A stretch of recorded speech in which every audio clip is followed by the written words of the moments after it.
মুমিন মুসলিম এরা হচ্ছে যাদের উপর আল্লাহ পাক এনাম করেছেন, যাদেরকে আল্লাহ পুরস্কার দান করেছেন।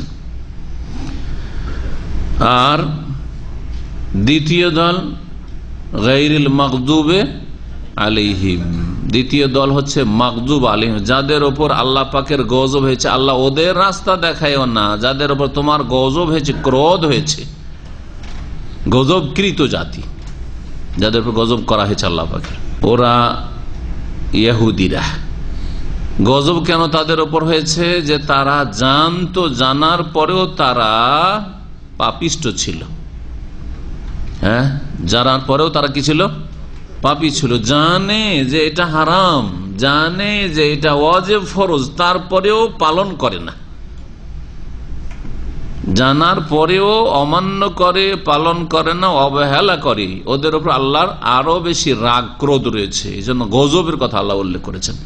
ইহুদি জাতিরা জানতো, তাওরাতের যথেষ্ট জ্ঞান ছিল তাদের কাছে। তাদের জন্য একজন আল্লাহ পাক রব্বুল আলামিন এমন রাসূল পাঠিয়েছেন যিনি তাওরাত নিয়ে এসেছেন, যিনি আল্লাহর সাথে সরাসরি কথা বলেছেন, কালিমুল্লাহ। তারপরেও তারা জ্ঞান থাকা সত্ত্বেও জ্ঞান পাপী ছিল। এই জন্য ওদের উপর আল্লাহর গজব হয়েছে। এই চরিত্র যে কোনো মানুষের মধ্যে থাকবে।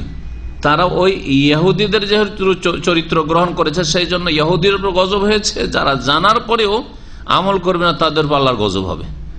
এটা শুধু ইহুদিদের সাথে খাস নয়, মাগজুব আলাইহিম। ইহুদিরা হচ্ছে প্রথম সারির মাগজুব আলাইহিম, আর ওদের অনুসারী যারা জানছে তারপর আমল করছে না, ওদের উপর আল্লাহর গজব হইতে থাকবে। মুসলিম সমাজের ওই সব লোকেরা যারা জানার সুযোগ সুবিধা পেল, জানলো অথবা জানার সুযোগ সুবিধা পেল, যেমন সৌদি আরবে যারা এসেছেন জানার সুযোগ সুবিধা পেয়েছেন, সহি আকীদা জানার সুযোগ পেয়েছেন, সহি সুন্নাত জানার সুযোগ পেয়েছেন। এখানে স্পষ্ট হয়েছে যে আমাদের দেশে প্রচলিত ইসলাম আর এখানকার ইসলাম আমলে পার্থক্য, আকীদাই পার্থক্য। হ্যাঁ, যেটাকে আমাদের দেশের লোকেরা নেকির কাজ মনে করি, এখানে পাওয়াও যায় না। সবে মেরাজ পাওয়া যায় না, সবে বরাত পাওয়া যায় না। প্রশ্ন জাগছে, তারপরে উত্তর নিলেন না, চলে গেলেন চোখ বন্ধ করে, অন্তরকে বন্ধ করে। আল্লাহর গজব হবে যদি চোখ না খোলেন। তাহলে জানার সুযোগ আসলো, অথবা জানলেন তারপরে পালন করলেন না, সংশোধন করলেন না, গজব হবে। মাগজুব আলিম দ্বিতীয় শ্রেণীর মানুষ।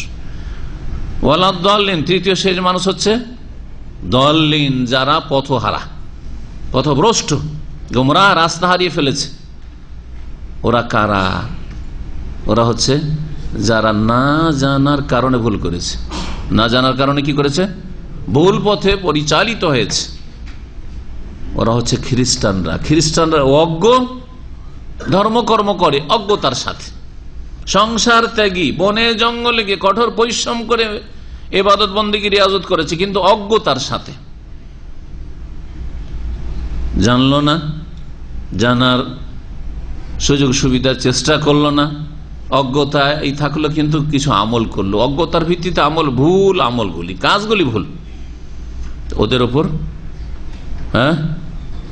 গজব নেই, কি আছে? ওরাকে আল্লাহ বলছেন যে এরা পথ হারা, জান্নাতের পথ হারা। কোন পথে রয়েছে তাহলে? জান্নাতের পথ হারিয়ে দিয়েছে। সেরাতে মোস্তাকিম, তার আগে বলা হয়েছে সেরাতে মোস্তাকিম হারিয়ে দেওয়া দাল্লিন।